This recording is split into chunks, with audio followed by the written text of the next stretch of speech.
अस्सलाम वालेकुम। इस वीडियो में मैं आपके साथ कढ़ी की रेसिपी शेयर करने लगी हूँ, जिसके लिए हमें चाहिए सुर्ख मिर्चें 1.5 टीस्पून, हल्दी 1/2 टीस्पून, सूखा धनिया 1.5 टीस्पून, लहसुन अदरक का पेस्ट 1 टीस्पून, नमक 1 टीस्पून, बेसन चाहिए हमें 6 से 8 टेबलस्पून, दही चाहिए हमें आधा किलो।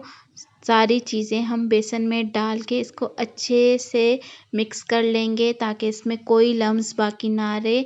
जब ये अच्छे से दही मिक्स हो जाए, मसाले मिक्स हो जाएं, तो हम इसमें ऐड करेंगे 2 लीटर पानी, या आप अपने हिसाब से भी पानी इसमें ऐड कर सकते हैं। बिस्मिल्लाहिर्रहमानिर्रहीम।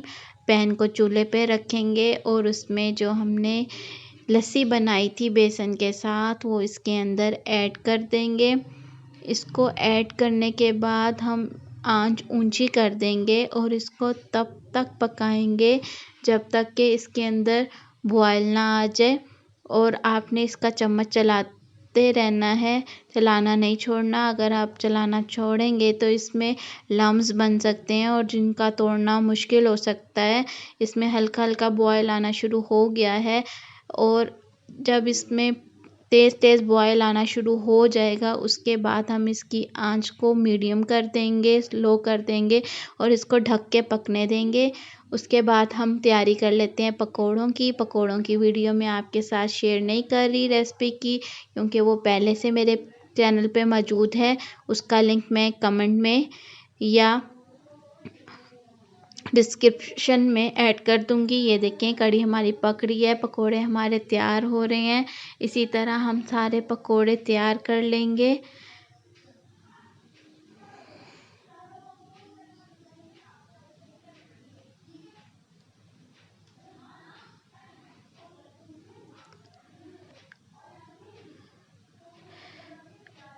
जब हमारी कढ़ी पकने के करीब होगी तो उसमें हम धनिया और मिर्चें काट के डाल देंगे और उसको पकने देंगे। और इतना पकाना है कि कढ़ी गाढ़ी हो जाए, उसमें बेसन का जो कच्चापन है वो बिल्कुल ख़त्म हो जाए। अब हम तड़के की तैयारी कर लेते हैं।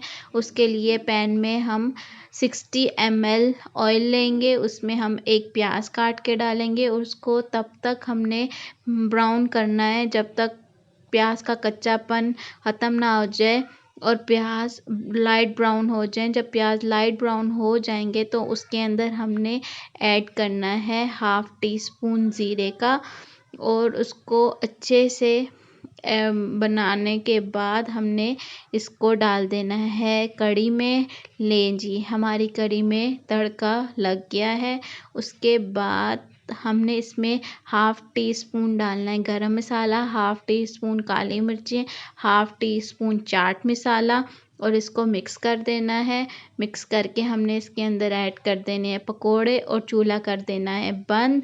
5 मिनट के लिए रखेंगे, उसके बाद ये हो जाएंगे नरम। लें जी, हमारी कढ़ी हो गई है तैयार। अगर आपको आज की मेरी रेसिपी पसंद आई हो तो कमेंट सेक्शन में मुझे ज़रूर बताइएगा।